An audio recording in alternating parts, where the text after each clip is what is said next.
السلام په اعتبار د جسم او د روح سره د مسجد الحرام نه بیت المقدس ته بوتللی شو او د بیت المقدس نه اسمانونو ته بوتللی شو جسمانی او د دې لپاره ډېرې قرینې دي یو قرینه ورته لفظ د سبحانه ده دا د سبحانه لفظ د یو عظیم شان کار دپاره استعمالیږي او عظیم شان کار جسمانی معراج ده روحانی معراج عظیم شان کار نه ده زمونږ په دې درس کې به الحمدلله ډېر داسې ملګري ناست دي چې روحاني معراج به د الله پاک سره کړي الله پاک به لیدلی په خوب کې په اسمانونو کې روح به د الله ملاقات ته تللی نو روحاني معراج دا عظیم شان کار نه دی دا ډېرو امتیانو کړی دی روحاني معراج امام ابو حنیفه رحمه الله سلزله الله پاک په خوب کې لیدلی او داسې ډېر امتیان دي په دې امت محمدي صلی الله علیه وسلم کې چې الله پاک په خوب کې لیدلی دی روحاني معراج کړی دی نو به هر تقدیر کدا معراج روحاني وي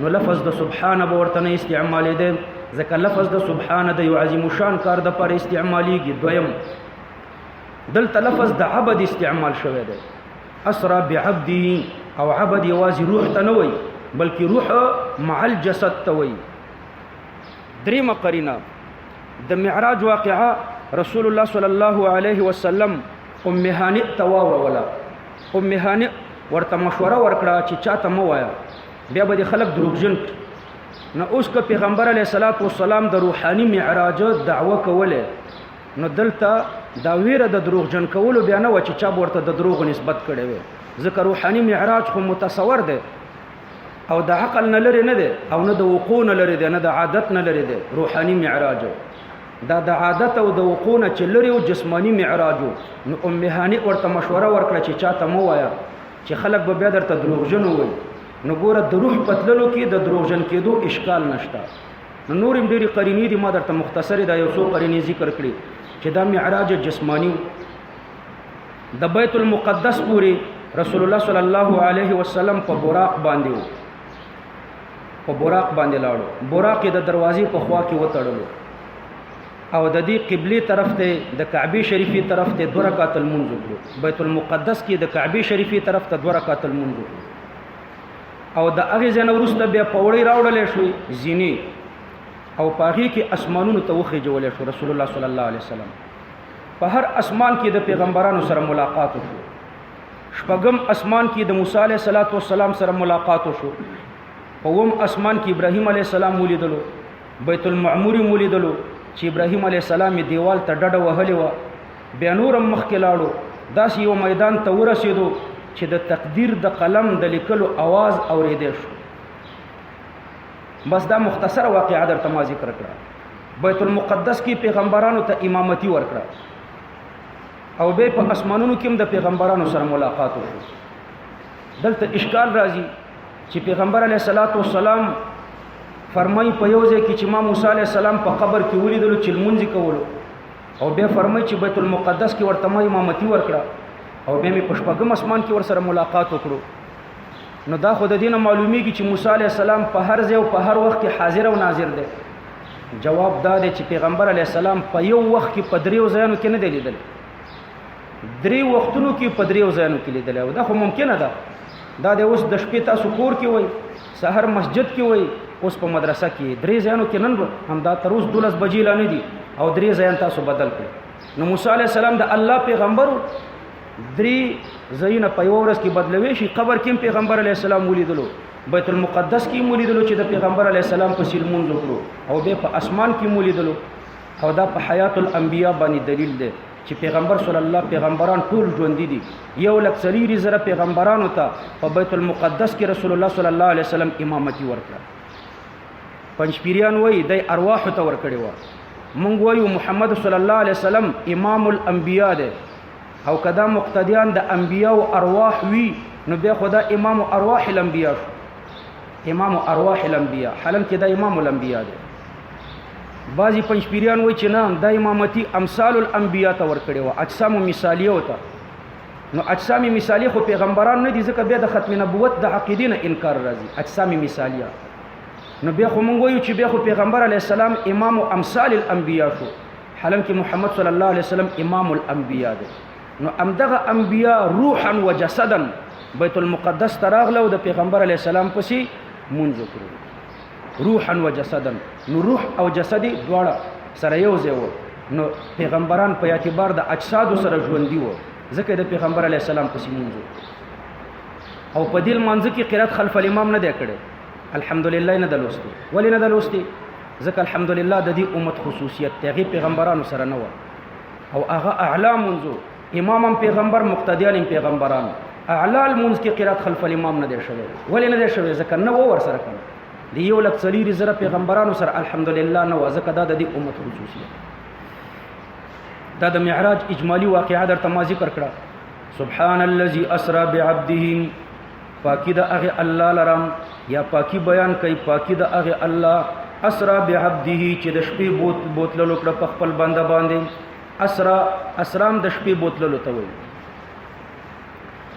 او لیللم شپه ده، نو په اسرا کې به تجرید کوي بوتللې وکړه په خپل بنده باندې. عبده اضافت د تعظیم د پاره ده، خپل عظیم بنده. لیلن د شپې بوتلو من المسجد الحرام، ابتدای د مسجد حرام نشوه، الى المسجد الاقصى الذي باركنا حوله، تر هغه مسجد اقصا پورې بارکنا حوله چې موږ برکت نازل کړی د هغې ګیر چاپېرام. بالاشجار والانهار والثمرات لنریه من آیاتنا، د دې دپاره چې وښیو موږ محمد صلی الله علیه وسلم ته من آیاتنا د خپلو آیاتنا د خپلو نښونه چې عرش وه، کرسی وه، جنت و جهنم او ډېر شیان په معراج کې ولیدل. انه هو السمیع البصیر، بشک الله پاک چې دی هو السمیع لاقوالکم البصیر باحوالکم، بشک الله پاک چې دی ستاسو د اقوالو دپاره اوریدونکی دی او ستاسو د حالاتو دپاره لیدونکی دی. وآتینا موسی الکتاب وجعلناه هدى لبني اسرائیل الا تتخذوا من دوني وکیلا. قرآن کریم کې دلته د بنی اسرائیلو دو واقعي ذکر شوي دي، لیکن په تاریخ کې شپږ واقعات دي. دا شپږ واقعات اجمالی ذهن کې کېنوئ نو په دې آیتونو به ډېر په تفصیل سره انشاءالله چې پوه شي. اوله واقعه دا وه چې د سلیمان علیه السلام د وفات نه وروسته د بیت المقدس حاکم بېدیني شروع کړه. نو د مصر بادشاه پرې حمله وکړه او هر څه یې لوټ کړه، لیکن بیت المقدس یې پرېښودو او ښار یې وران نه کړو. بس دا دو شیان یې بچ پرېښودو، د بیت المقدس مسجد او ښار. دا یوه واقعه ده. خیال ته م راغله دا واقعه د یهودو سره تعلق لري. دا ټول واقعات د سلیمان علیه السلام چې کله وفات شو نو یهودیانو د سلیمان علیه السلام د وفات نه وروسته چې د بیت المقدس کوم حاکم و نو هغه بېدیني شروع کړه. نو الله ورته سزا ورکړه. د مصر بادشاه راغلو او په بیت المقدس حمله وکړه، ټول کلي هر څه یې لوټ کړه، صرف دو شیان یې پرېښوده، بیت المقدس او ښار. دا اوله واقعه. د دې نه وروسته بیا 400 کاله بعد دویمه واقعه. 400 کاله بعد یهودو بت پرستی شروع کړه او جنگونه کول. نو بیا الله پاک د مصر یو حاکم پرې مقرر کړو. دا دویمه حمله چې وکړه نو ښار خو مکمل وران کړو او د جومات یې یو څه حصه ورانه کړه. دا دویمه واقعه وه. په دې کې ښار مکمل تباه شو او د بیت المقدس هم یو څه حصه ورانه شو. دریمه واقعه. د دې نه وروسته بیا بخت نصر د بابل هغه په بیت المقدس باندې حمله وکړه، ډېر مال یې لوټ کړو او د تیر بادشاه د خاندان یو فرد د خپل قایم مقام په حیث باندې پرېښودو، لوټماري وکړه او واپس لاړو. بدل ته چې کوم یهودي و هغه په خپل ځای باندې حاکم پرېښودو، نایب یې پرېښودو او واپس لاړو. دا درېیمه واقعه شوه. نو 2 ځلې مصریانو پې حمله وکړه او دا درېیم ځل بخت نصر پې حمله وکړه. دی نوي بادشاه بیا بت پرستی شروع کړه او بد عمله او د بخت نصر نه بغاوت وکړو. بخت نصر غصه شو، دوباره حمله یې وکړه. بیا انتهایی قتل او خون او لوټماري وکړه. ښار ته اور واچولو، ټول ښار یې هوار میدان کړو. دا واقعا د بیت المقدس د جوړېدو نه 415 کال وروسته پیښه شوې وه. 415 کال وروسته د دې ځای نه یهودیان جلا وطن شو، بابل ته لاړل.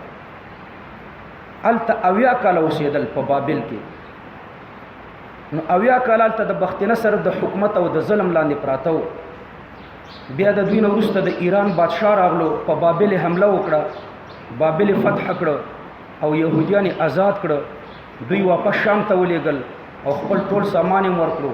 نو 80 کاله بعد دوی د جلا وطنۍ نه واپس خپل ملک ته لاړل، بیت المقدس ته. دا 4مه واقعه وه. 5م یهود بیا مشهور د عیسی علیه السلام نه 180 کاله مخکې د انطاکی بادشاه په بیت المقدس حمله وکړه او 40,000 یهودیان قتل کړه، 40,000 بندیان کړه، د مسجد حرام به حرمتی وکړه. لیکن مسجد بد شو، مسجد وران نکړو، لیکن د دنه وروسته بیا د جانشینینو جماعت وران کړو او خار نه بالکل یو ډاګ جوړ کړو. بیا د روم بادشاهانو آباد کړو او د دوی نه 8 کاله پس بیا چې کله آباد کړو نو بیا عیسی علیه السلام پیدا شو. بیت المقدس چې کله بیا آباد شو د دې 5م جنگ نه وروسته. 6مه واقعه، اخیری واقعه، عیسی علیه السلام چې اسمان ته لاړو نو 40 کاله بعد یهودو د روم د بادشاهانو نه بغاوت وکړو. رومیانو بیا خار او جماعت تباه کړو او دغه وخت بادشاه چې تویتوس نومېدو دا یهودي و، تویتوس نومېدو. ها نو ګوره 6مه واقعه دا وه چې عیسی علیه السلام چې کله اسمان ته لاړو نو 40 کاله وروسته یهودو د روم د بادشاهانو نه بغاوت وکړو. رومیانو بیا خار او جماعت مکمله طریقه باندې تباه کړو. دغه وخت بادشاه تویتوس یهودي او عیسوي نه و، ځکه د دنه وروسته اول قسطنطین عیسوي شوی دی. نو رومیانو دا خار او مسجد هر څه تباه کړو. همداسې تباه و د عیسی علیه السلام د 40 کلنۍ نه وروسته چې عیسی علیه السلام اسمان ته لاړو 40 کاله بعد همداسې تباه پروت و. بیا د حضرت عمر د زمانې پورې همداسې ورانو. حضرت عمر رضی الله عنه بیا دا آباد کړو. حضرت عمر رضی الله عنه دا اوس چې کومه آبادي ده نو دا حضرت عمر رضی الله عنه په زمانه کې شوې. څه لږه به ترقي پکې شوې وي خو د حضرت عمر آبادي ده. دلته د دې واقعاتو نه 4مه او 6مه واقعه په دې 2 آیتونو کې الله پاک ذکر کوي. د حضرت حذیفه رضی الله عنه د حدیث نه معلومیږي. 2مه واقعه چې اول د سلیمان علیه السلام د وفات نه وروسته، اول او خدا و د سلیمان علیه السلام د وفات نه وروسته چې د بیت المقدس حاکم بيدینی شروع کړي و نو مصریانو په حمله کړې و. 2م ځلې چې مصریانو په حمله وکړه نو هغه 2مه واقعه الله پاک دلته ذکر کوي چې مصریانو په حمله شروع کړي و او خار تباه کړو، یو څه حصہ د جماعت ورانه کړ، ټول وران نه کړو، یو څه حصہ. هغه 2مه واقعه الله دلته ذکر کوي. او دا 6مه چې عیسی علیه السلام چې کله اسمان ته لاړو نو 40 کاله وروسته یهودو د روم د بادشاه نه بغاوت وکړو نو رومیان راغله خارم تباه کړو، جماعت هم تباه کړو، مکمله تباهي وکړه. دغه 2 واقعه الله پاک دلته ذکر کوي. وآتینا موسی الکتاب، ما ورکړو موسی علیه السلام ته کتاب، وجعلناه هدى، او دا می ګرځولې هدایت د پاره د بنی اسرائیلو. الله تتخذوا من دوني وکیلا، دا ان تفسیریه ده. والتفسير لما تضمنه الكتب من الامر والنهي. الكتاب متضمن د امر او نهي لرا، نو دا هغه اوامر او نواهی د کتاب د پاره الله تتخذوا دا تفسیر ده. الله تتخذوا چې تاسو منی سي من دوني ما سوا د زمانہ وکیلا حافظ او نگهبان. ذریه من حملنا مع نوح، یا ذریه منادا د په حذف د حرف ندام، یا اولاد د اغسام ابن نوح، من عبارت د سام ابن نوح نه ده. اے اولاد د سام ابن نوح، حملنا مع نوح فی السفینه، چې ما د نوح علیه السلام سره په کشتی کې سپاره کړی وای. انه بشک نوح علیه السلام چې کان عبدا شکورا، د الله یو بندو او ډیر شاکر بندو د الله پاک، یعنی شاکرا لانعمه، د الله د نعمتونو شکر یستو. وقضینا الی بنی اسرائیل فی الكتاب یعنی اخبرنا الی بنی اسرائیل ما خبر ورکړیو بنی اسرائیل ته په کتاب کې. قضینا په معنا د اخبرنا او یا په معنا د اعلمنا. ما علم ورکړیو بنی اسرائیل ته په کتاب کې په تورات کې لتفسدن فی الارض مرتين چې تاسو به فساد کوئ په ځمکه کې دوه ځلې. ما درته شپږ واقعي ذکر کړي که نه، خو دلته په دې آیتونو کې دوه واقعي دي، دویمه او شپږمه. نو لتفسدن فی الارض مرتين تاسو به فساد کوئ په ځمکه کې دوه ځلې. نو هغه دویمه واقعه کې یهودو بت پرستی شروع کړې وه او جنګونه کول. الله د مصر یو حاکم پرې مقرر کړو، ښار ورته تباه کړو او یو څه جومات یې وران کړو. او په دې شپږم ځل چې عیسی علیه السلام اسمان ته لاړو نو یهودو د روم د بادشاهانو نه بغاوت وکړو. نو رومیان راغله ښار او جومات یې ټول وران کړو. ولتعلن یعنی لتجاوزن او تاسو به تجاوز کوئ علوا کبیرا. علوا تاسو به علو کوئ، تجاوز به کوئ، تجاوز غټو. یعنی انه سيكون استعلاؤكم على الناس بغیر الحق استعلاء عظیما. ساسو استعلاو ځانو چتی سبول په خلکو دا بنا حقي او دا بډې رغټه استعلاء. فاذا جاء وعد اولاهما چې کله راغله وعده ده، وعد اولاهما وعده اولنۍ د دوی او وعده اولنۍ په دې دواړو کې. نو بعثنا علیکم ما راولېږل په تاسو باندې، یعنی ارسلنا علیکم ما راولېږل په تاسو باندې عبادا لنا بندگان زموږ دپاره چې هغه د مصر بادشاه او د ده په قیادت کې فوج و. اولی بأس شدید چې هغه خاوندان د جنگ سخت و. فجاسو یعنی طوافو و دارو هغوی وګرځېدل خلال الدیار یعنی وسط الدیار په منځ د کورونو کې. نو ښار یې وران کړو او د جومات یو څه حصه یې ورانه کړه، خو نور جومات وران نه کړو. وکان الوعد الاولی ودا اوله وعده وعدا مفعولا، وعده مفعولا یعنی مقرره شوی. ثم رددنا لكم الكرة بیا واپس کړه ما تاسو ته الکرة یعنی الغلبة، بیا می تاسو ته غلبه درکړه. امددنا لكم الكرة عليهم وامددناكم باموال او تاسو می قوی کړئ باموال په مالونو باندې وبنین او په زامنو باندې. باموال بعد ما نهبت په مالونو باندې وروسته د هغې نه چې لوټ شو. وبنین بعد ما صبیت او په زامنو باندې وروسته د هغې نه چې هغه بندیان کړی شو. وجعلناکم اکثر نفیرا او ومې ګرځولې تاسې زیات نفیرا په اعتبار د ملاتړ، ستاسو ملاتړ هم ډېر شو، بچیم زیات شو. ان احسنتم اعمالکم که چېرته تاسو په خپلو اعمالو کې احسان وکړو نو احسنتم لانفسکم تاسو به احسان کړي لانفسکم یعنی لنفع انفسکم د پاره د نفع د نفسونو خپلو. وان اسأتم او که تاسو بدی وکړه، وان اسأتم او که تاسو بدی وکړه فلها یعنی فالاساءة علیها. نو لام په معنا د علا سره ده او بعض علما وایي په معنا د الی سره ده، یعنی اساءتها راجعة الیها، دا بدی د تراجع ده. فاذا جاء وعد الاخره چې کله راغله وعد الاخره هغه وعده وروستنۍ لیسوءوا وجوهکم، نو دلته تقدیر ده بعثناهم لیسوءوا وجوهکم، ما خپل بندگان راولېږل. د روم بادشاه دا شپږمه واقعه ده. نو ما راولېږل خپل بندگان چې د روم بادشاه او د رومیانو فوجو د دې دپاره مې راولېږل لیسوءوا وجوهکم چې خفه کړي مخونه ستاسو. وليدخلوا المسجد او د دې دپاره چې دوی داخل شي مسجد ته. وليدخلوا المسجد نو لام په معنا د کی دی او جاری مجرور عطف دی په مخکینی جاری مجرور باندې. کما دخلوه اول مره وليدخلوا المسجد دخولا کائنا كدخولهم اياه اول مره، چې دوی مسجد ته داخل شي داسې داخلېدل لکه اول ځل چې ور داخل شوي. اول ځل خو مسجد لږ وران شوی، دا دویم ځل بالکل تباه کړو او بیا هم داسې تباه پروت و تر څو چې عمر رضی الله عنه آباد کړو. وليتبروا ما علوا تدبيرا وليتبروا ما علوا تدبيرا او د دې لپاره الله پاک فرمای ليتبروا یعنی ليهلكوا د دې لپاره چې دوی هلاک کی هغه چې دوی علو کړی دا تدبیرا په کامل هلاکولو سره عسى ربكم ان يرحمكم قریب دی رب تاسو ان يرحمكم چې پتا سو رحم وکي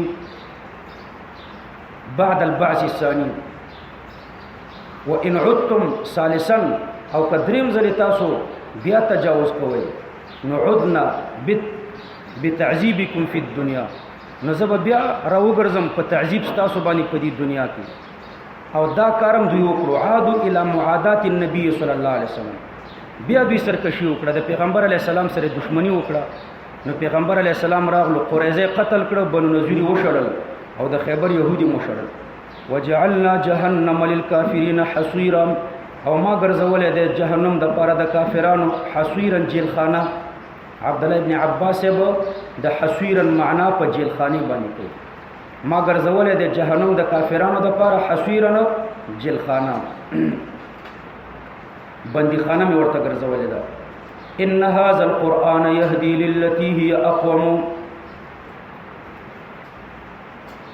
بشک دا قران چې دی يهدي یعنی يهدي الناس رهنمایي کوي خلق ته للتي یعنی للطريق التي دا هغه طریقې طرف ته هي اقوم چې هغه ډیره اقوم ډیره برابر ده یعنی الى الطريقه التي هي اصوب هغه طریقې ته چې هغه ډیره اصوب ده اقوم یعنی اصوب چې هغه خطا طریقه نه ده اعني ملت الاسلام اقوم په معنا د قیم سیده اقوم یعنی صيغه د اسم تبذیل دا مزید صيغه د اسم تبذیل په معنا د قیم سره ده ځکه که په خپل حقیقت پرې دی نو بیا به مطلب دی چې دین اقوم دی او نوري طریقې په هغه کې نفسي قیمیت د نفسي برابرواله په نورو طریقو کې مشته حالم کې نوري طریقې کږي دي نو هي اقوم یعنی هي اصوب چې هغه اصوبه طریقه ده حق ته رسیدلې طریقه ده ويبشر المؤمنين وزير ورکی مؤمنانو تم الذين يعملون الصالحات هغه مؤمنان چې غوینه اعمال کوي ان لهم یعنی بان لهم دا د زیری تفصیل ده زیر ورته داسي ورکی چې د دوی لپاره اجرن کبیرا اجر غټ ده بحسب الذات وبحسب التضعيف په اعتبار د ذاتم غټ اجر ده او په اعتبار د تضعیف بم نورم زیاتیږي وان الذين لا يؤمنون بالاخره او هغه خلک چې ایمان په آخرت باندې نه لري اعتدنا لهم عذابا الیما الله پاک فرمای ما تیار کړی دوی ته عذابا الیما عذاب دردناک په آخرت کې دا د موسی علی السلام د واقعي دا یو طالب وي د دې ربط د مخ کې سره څه ده نو مخ کې معراج سماوي او دا د موسی علی السلام معراج جبلی ده دواړه معراجین دي ويدعو الإنسان بالشر دعاءه بالخير وكان الإنسان عجولا ويدعو الإنسان د دینه جنس انسان مراد ده دعا کوي جنس انسان بالشر د شر دعاګانی کوي وس په دې اعتراض وریدي چې جنس انسان خو د شر دعاګانی نه کوي جنس انسان کې خو پیغمبر مشته صحابه مشته هغه خو د ورسته د شر دعاګانی نه کوي تاسو ورته جواب ورکړئ چې اوس نه د الیه فعل البعض جنس ته کله فعل د بعض منسوبيږي لکه موږ داسې وایو کنه چې یو کس په جامعه کې غلطي وکړي نو ټولې جامعې ته نسبت کیږي نو په جنس انسانانو کې بعضي غلطیاں کوي نو ځکه جنس انسان ته نسبت صحیح ده نو اوس نه د الیه فعل البعض د کافر فعل جنس انسان ته الله منسوب کړی دی الله پاک فرمایي ويدعو الانسان دعاګانی کوي انسانم د دې ربط د مخ کې سره بیان المهدی بعد بیان الهادی د مهدیینو بیان دی مخکې د هادیینو پیغمبرانو بیان نو دعاګانی کوي انسان بالشر د شر دعاګانی کوي يدعو الانسان بالشر یعنی د شر دعاګانی کوي دعاءه بالخير یعنی دعاء كدعائه بالخير د شر دعاګانی داسي کوي لکه څنګه دعاګانی چې د خیر کوي یعنی د الله نه شر داسي غواړي لکه خیر چې څنګه د الله نه غواړي دعاء كدعائه بالخير نو موصوف حذف شو حرف تشبیم حذف شو. وانتصب المجرور على المصدریت، دا مجرور منصوب شو بنا بر مصدریت. هغه د شر دعاګانې یا په لسان القال باندې کوي، لکه دوی به ویلي اللهم ان كان هذا هو الحق فامطر علينا حجاره او فاتنا بما تعدنا په لسان القال. او یا دا د شر دعاګانې په لسان الحال باندې کوي، په لسان الحال باندې داسې کوي چې داسې اعمال کوي چې هغه موجب د پاره د شر دي، موجب د پاره د عذابونو د الله دي. نو ويدعو الانسان بالشر، په خبره خو پوه شو کنه. ګوره ويدعو الانسان، د انسان نه جنس انسان مراد کړو، خو د جنس انسان ته فعل د بعض انسانانو منسوب شوی چې کافر دی.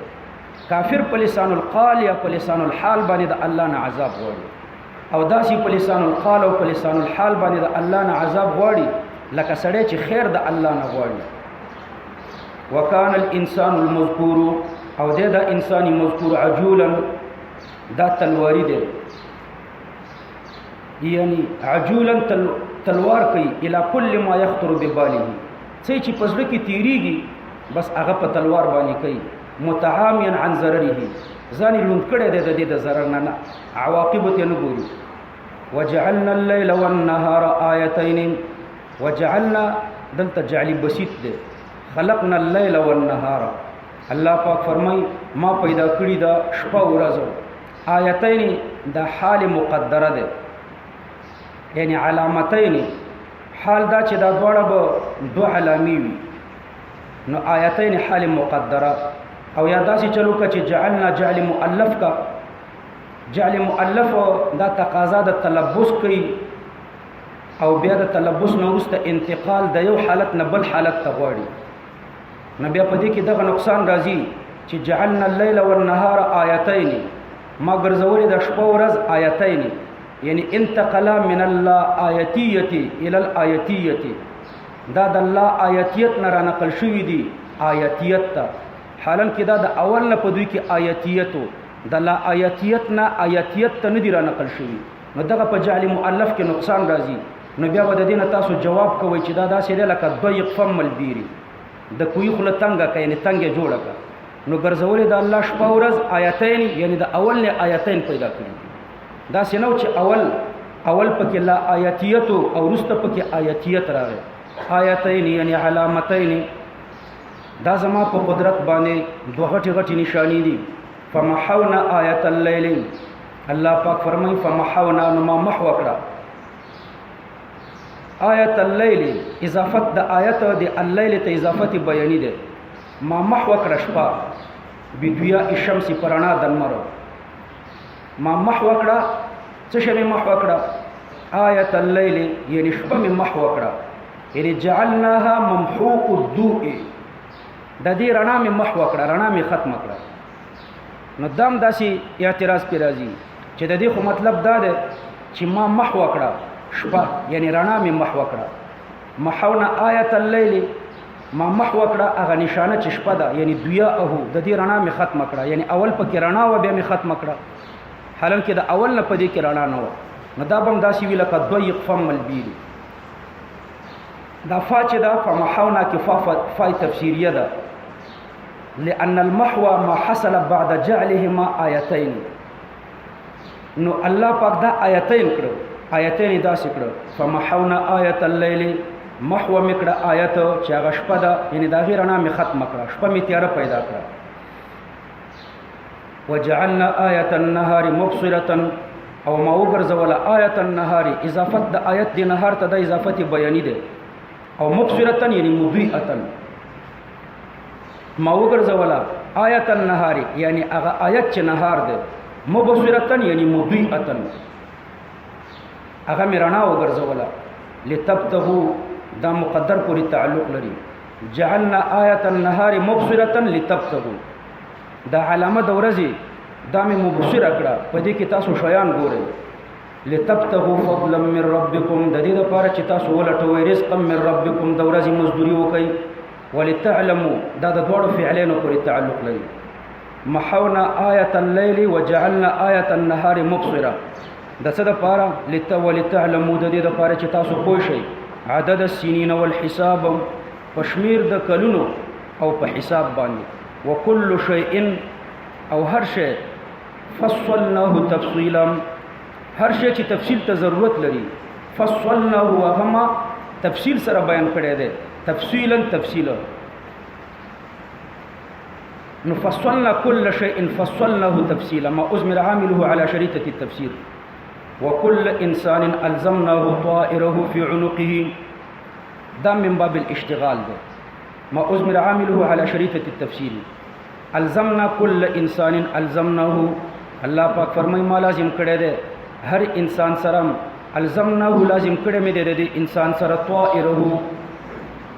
طائره یعنی عمله المقدر ابن عباس بدا معنا کوي عمله المقدر هغه عمل مقدر د دمه د دې انسان سره لازم کړی دی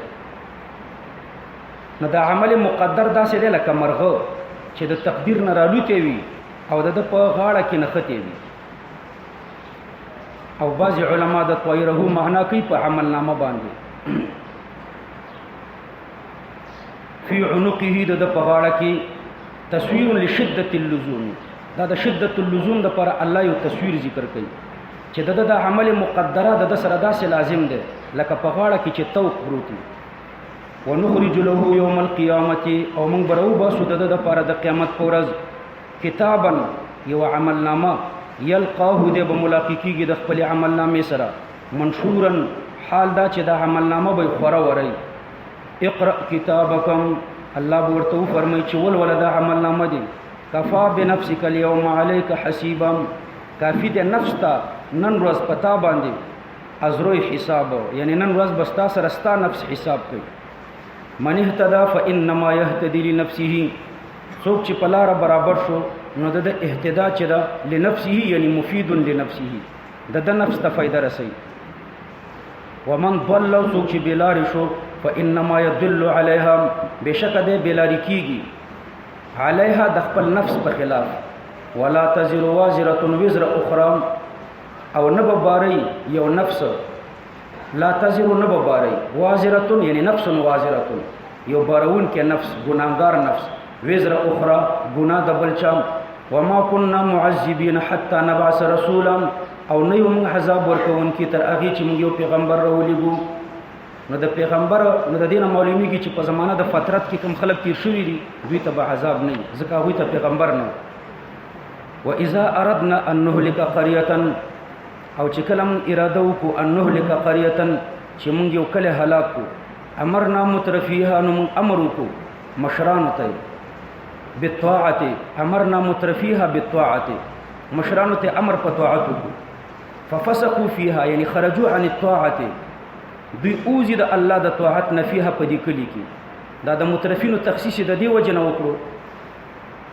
چې دا ائمه الفسق دي او دا نور خلق بیا د دوی پیروان دي فحق عليها القول نو ثابت شي په د باندې قول د عذاب فدمرناها تدمیرا نو فدمرناها نو بیا زه هلاک کم دا کله تدمیرا هلاکولو وکم اهلکنا من القرون من بعد نوح او ډیر ما هلاک کړي دي د اهل د قروننا ورسته د نوح عليه السلام نه وکفا بربک او کافی د رب ستا بذنوب عباده په ګناهونو د بندگانو خپل باندې خبيرا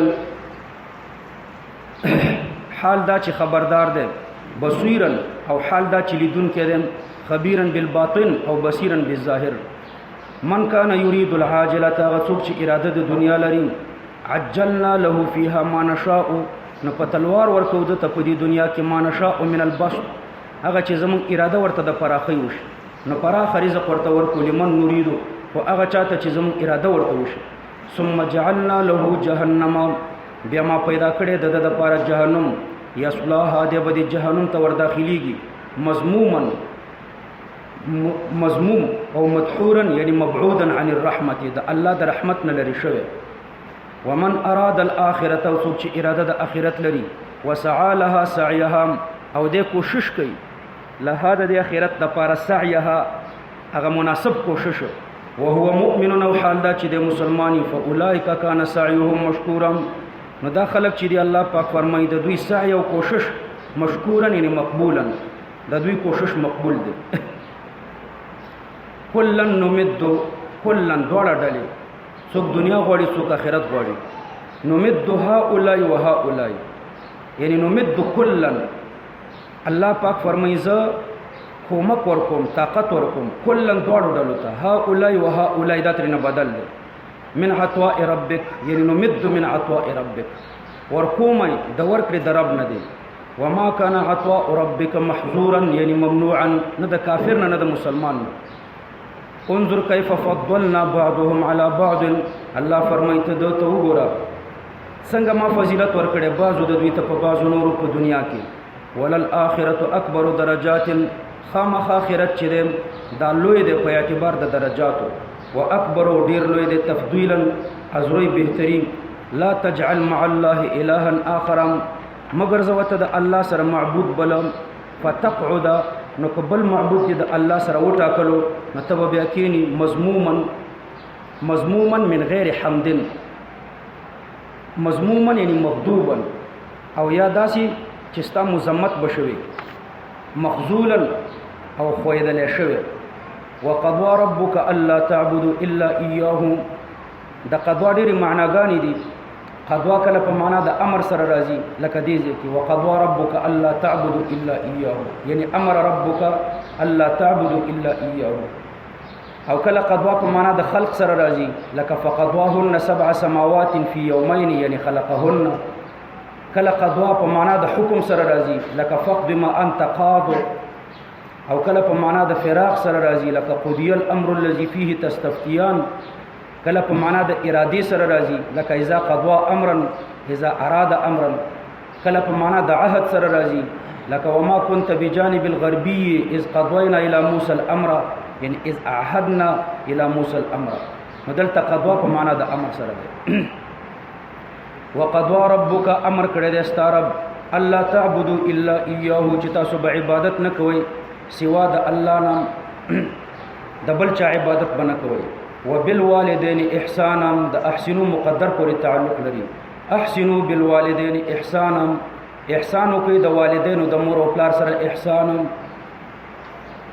احسنوا بالوالدین احسانا احسان کوي د والدینو سره احسان د الله د عبادت پسې د مور او د پلار احسان ذکر کوي وجداد چې الله علت حقيقي ده او ابوین علتان مجازیتان دي الله پاک منعم حقيقي ده او ابوین مور او پلار دا منعمان مجازیان دي نو د منعم حقيقي او د علت حقيقي پسې منعم مجازي او علت مجازي الله ذکر کوي چې د مور او د پلار سره نیکی کوي اما يبلغن عندك الكبر کچرته ورسیږي عندك یعنی فی حیاتک استا په ژوند کې الکبر بوډاوالی ته احدهما یو په دې دواړو کې او کلاهما یا دواړه بوډاوالی ته ورسیږي فلا تقل لهما اف نو دوی دواړو ته اف موایم لا تقل لهما اف افن افن په دې کې ډیر لغات دي ولا تنهرهما او میرټا وقل لهما قولا کریما او ویا ورته وینا نرم خبر ورته کوم وخفض او ټیټ کا ورته جناح الذل وزر د خدمت من الرحمت د رحمتنا وقل رب ارحمهما او داسې د دوی په مبارک وایا چې الله زما په والدینو رحم وکي کما ربیانی صغیرا لکه زما تربیت چې کړو حال دا چې زما شوم ربکم اعلم بما فی نفوسکم استاسو رب خبر دی پاغه سبانی چې استاسو پزړو کې دی من قصد البر الیهما چې هغه قصد او اراده د نیکی ده د مور او د پلار سره ان تکونوا صالحین کتاسو صالحین یعنی قاصدین الصلاح کستاسو اراده د صلاح د مور او د پلار سره فانه کان للاوابین غفورا نو بشک الله پاک چې ده للاوابین د صالحینو تائبینو د پاره غفورا بخون کې لما وقع من التقصير هغه کم تقصیر چې د مور او د پلار په خدمت کې راشي هغه بدرته الله پاک بخي اوابین د اب یعوبونه د اذا رجع یعنی چې څوک رجوع کوي د خپل غلطینا نو الله داغه د پاره بخون کې ده سعید ابن مصیب رحمه الله فرمای اوابین چاته وای اواب هو العبد الذي يتوب ثم يذنب ثم يتوب ثم يذنب. اواب هغه سړی ته وایي چې ګناه ترې نه وشي توبه وباسي، چې بیا ترې نه ګناه وشي بیا توبه وباسي، چې بیا ترې نه ګناه وشي بیا توبه وباسي. او عبد الله ابن عباس فرمای الاواب الحفيظ الذي اذا ذكر خطاياه استغفر منها. اواب هغه چاته وایي چې کله خپل ګناه ورته یاد شي نو د الله نه بخښنه وغواړي. او عبید بن عمر سے فرمای هم الذين يذكرون ذنوبهم في الخلاء ثم يستغفرون الله. دا هغه خلک دي چې ځان ته په خپل ګناه کې سوچو کی او بیا د الله نه بخښنه وغواړي. او عوف العقیلی فرمای هم الذين يصلون صلاه الضحى. دا هغه خلک دي چې د ضحى منځ کوي. او بهر تقدیر معنا لغوي دا ده للاوابین، د رجوع کوونکو نه الله ته. نو څوک چې الله ته رجوع کوي غفورا لما وقع من التقصير، کم تقصیر چې دنه واقع شي الله پاک هغه ورته بخي. وآت ذل قربا، الله پاک فرمای ورکه محارم ته حقه، داغه حق یعنی نفقتهم اذا كانوا عاجزين.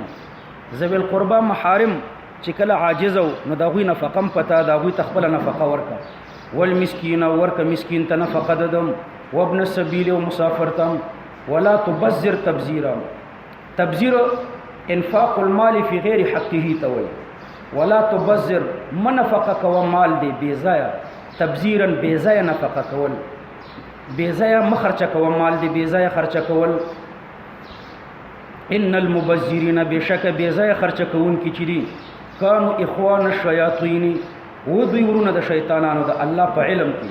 وکانه الشیطان لربه کفورا، او دې شیطان د خپل رب د پاره کفورا ناشکر یعنی منکرا من نعم الله. واما تعرضن عنهم، واما تعرضن عنهم، او کته چرته اعراض کوي عنهم یعنی عن ذی القربى والمسکین وابن السبیل، کته چرته اعراض کوي د ذوی القرباونه او د مسکینانو او د وابن السبیلونه ابتغاء رحمت من ربک، دا ورته مفعول له ده. نو اما تعرضن عنهم، کته چرته اعراض کوي د خپلوانو مسکینانو مسافرونو ابتغاء رحمت من ربک ترجوها، د پاره درټولو د رزق د رب خپل ترجوها چې ته امید لري. نو ته مزدوری ته وزي، دوبۍ ته ځي، قطر ته ځي، نو د خپلوانو د مسکینانو د ابن السبیلونو د اعراض وکړو، دوی دلته پرې خود او ته د مزدوری پسې لاړې. نو چې لاړې فقل لهم قولا میسورا، نو وایه بیا دوی ته قولا میسورا، قول نرم چې زه یو څو ورځې ځم او ستاسو د خرچې دپاره ځم او واپس راځم. بعض علما د ابتغاء معنا په انتظار باندې کوي. و اما تعرضن عنهم، کته چرته د دوی نه اعراض کوي ابتغاء رحمت من ربک، د پاره د انتظار د رزق درب چې ته ورته امید لري. نو فقل لهم قولا میسورا، نو بیا ته دوی ته نرم وینا کوه چې زه د مزدوري پسې ځم او واپس راځم، ستاسو خدمت به بیا کوم. ولا تجعل يدك تمثيلان لمنع البخيل واسراف المبذر. یو سړی بخیل دی او یو مبذر دی. یو بخیل دی په دینم خرچه نه کوي او یو مبذر دی په بيدینۍ خرچه کوي. نو الله د دواړو ته د انصاف لاره ښیي. نو فرمای ولا تجعل يدك مغلوله، مگر زه خپل لاس دی بند الى عنقك، تر خپل مړی پورې. ولا تبسطها، او مکلا وودا لاس دی کل البسط، په کامل کلا والی باندې، یعنی مبخل کوا مبذر کوا. فتقعد، نو بیا بتکینی ملوما ملامتا، محصورا یعنی نادما مغموما، خیمان او غمجنا. نو د الله په نسبت ملامتای او د خلکو په نسبت ملامتای. ان ربک یبسط الرزق لمن یشاء، بشک استرب پر اخی رزق لمن یشاء، هغه چاته چې د الله اراده ورته وشي، یعنی فی موضع البسط، ويقدر یعنی فی موضع التقدیر، فکم ځای کې چې د رزق د کمولو ضرورت دی. انه کان بعباده خبیرا بصیرا، بشک الله پاک په خپل بندگانو باندې خبیرا خبردار دی، بالظاهر خبیرا بالباطن او بصیرا بالظاهر. دا یو ورکو بووي به بس بس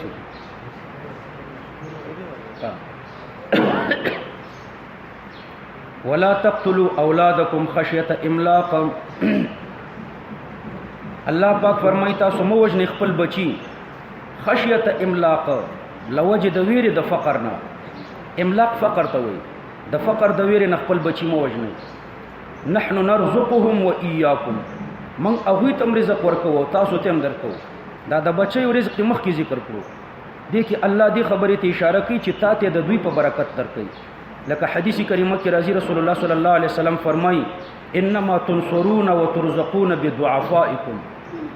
دې قوي خلکو ته چې رزق ورکوي الله پاک د ضعیفانو په برکت ورکوي، نو تا تم الله د دوی په برکت باندې رزق درکوي. ان قتلهم كان خطئا كبيرا، بشک د دوی وجل کان ود الله په علم کې خطئا یعنی ذنبا کبیرا دا ډیره غټه ګناه وه. ولا تقربوا الزنا، او منځدې کېږي الله پاک فرمایي زنا ته. ولا تقربوا الزنا دا خود حقوق الله نه ده، او مخکې ذکر د حقوق العباد. خدا زنا چې دا حقوق العباد ته ضرر رسي، لدی وجنه د حقوق العباد سره په څنګ کې ذکر کړه. ولا تقربوا الزنا دم قتل حکمی ده. دویم ربط دا ده چې مخکې د قتل صریحي ذکر وشو چې خپل بچی مو وژنه، اوس د قتل حکمی ذکر کوي. تاسو چې زنا وکړئ د زنا نه چې کوم بچی پیدا شو نو داسې ده لکه خپل بچی هم چې وژلی وي. انه ځکه دا زنا دپاره الله درې صفات ذکر کوي. یو صفت د زنا دپاره دا دی چې انه کان فاحشة، بېشکه دا زنا چې دا قبیح کار دی، فاحش کار دی.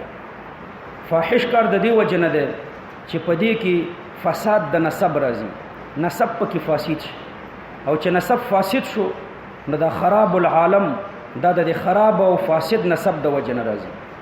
دویم دا چې زنا چې د موجبه د تقاتل ده، د دې په وجه جنگونه پیښیږي. رسول الله صلی الله علیه وسلم فرمایي چې و اسمانونه وزمکي دا په دې زناکارو باندې لعنت وایي، او په جهنم کې به د دوی د شرمګاهونو نه داسې بد بوی خوريږي چې نور دوزخیان به هم ترېنه پریشان وي. انه کان فاحشة، دویم دا چې وساء سبیلا دا ډیره بده لار ده. لانه لا يبقى بين نوع الانسان والبهائم فرق، د انسانانو د څارویو په مابین کې فرق پکې نه پاتې کیږي. او دریم په بل ځای کې الله پاک ذکر کړی ده چې مقتن دا د الله د عذاب سبب ده.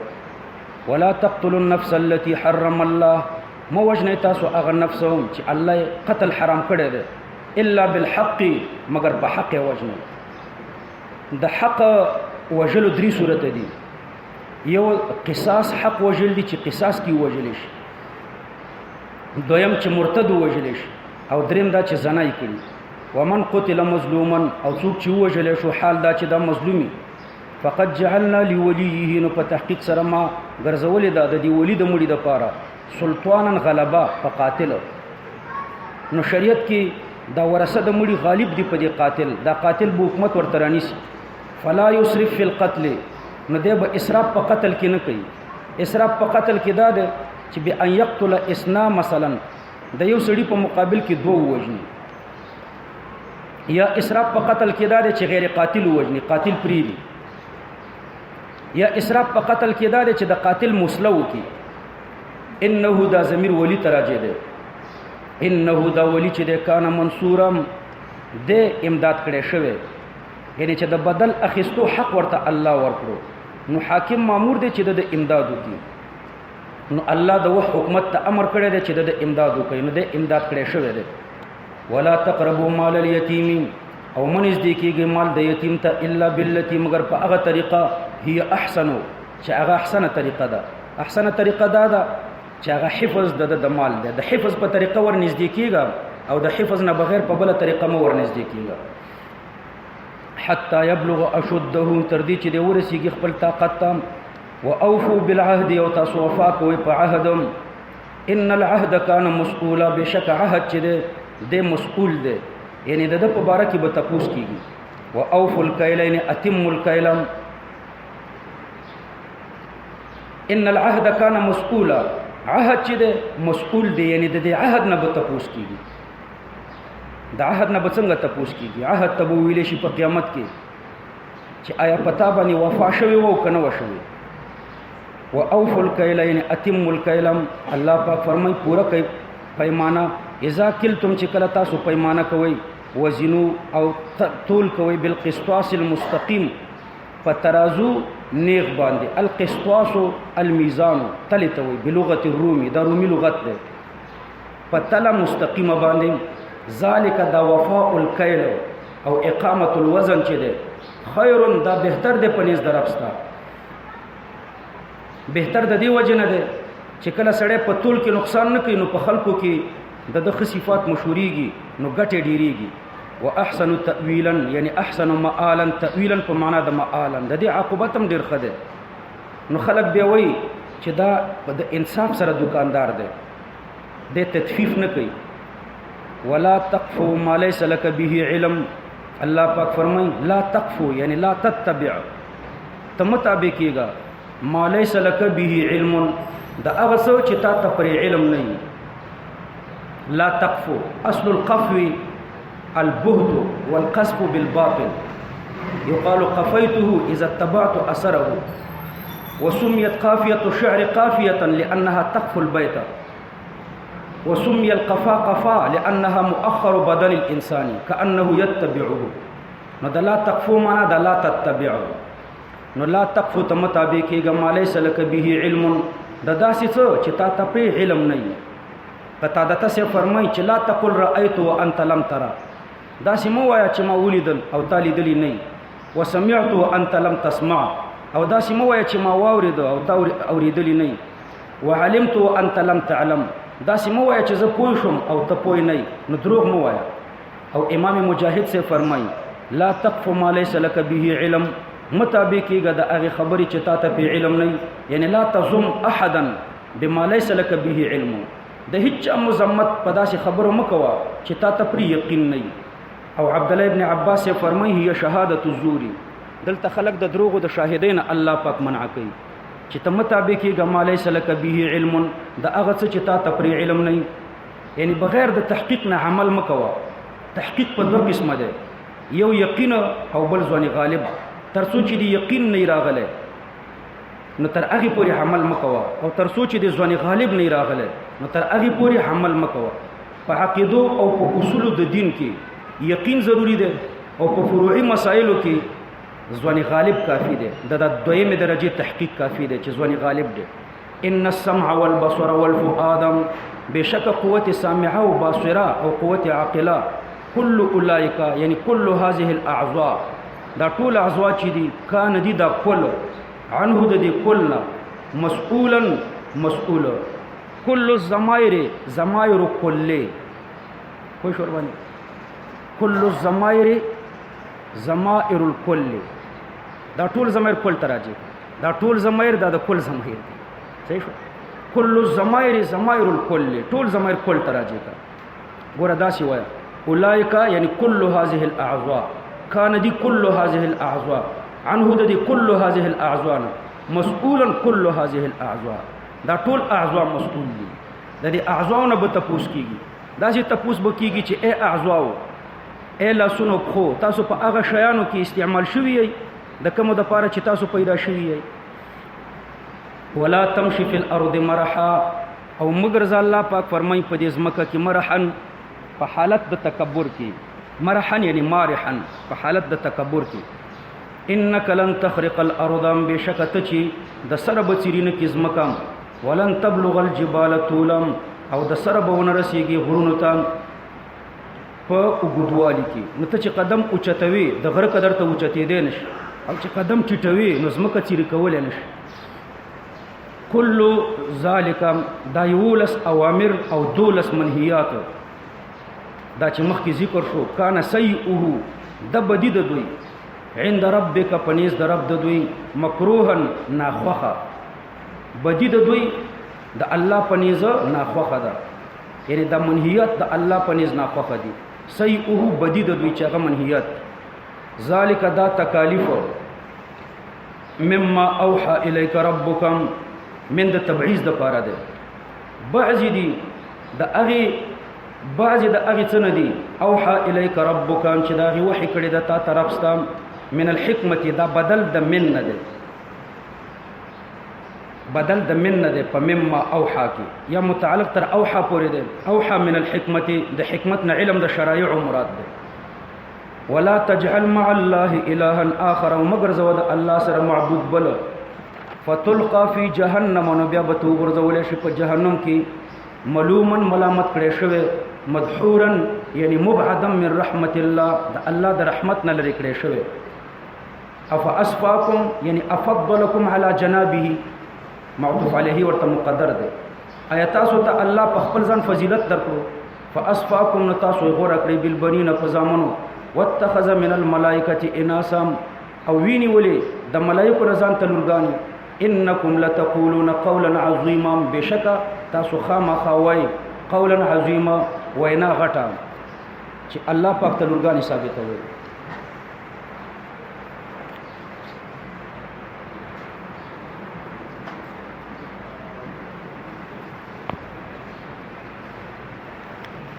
سبحان ربك رب العزة عما يصفون وسلام على المرسلين والحمد لله رب العالمين. الله پاک زموږ ټول مشکلات حل کړي، زموږ دا ناسته په خپل دربار کې قبول او منظور کړي. الله پاک زموږ تقصیرات معاف کړي. د دې طالبانو د دې حاضر مجلس چې څومره دنیوي او اخروي مشکلات دي د خپل مقتضا نه هزار چند زیات پوره کړي. الله پاک مجاهدینو ته په هر سنگر کې غلبه ورکړي. الله پاک زموږ تقصیرات او ګناهونه معاف کړي. الله پاک کفار او ظالمان په دوی اسماني صاعقې نازل کړي او د دوی په همکارانو اسماني صاعقې نازل کړي. صلی الله تعالی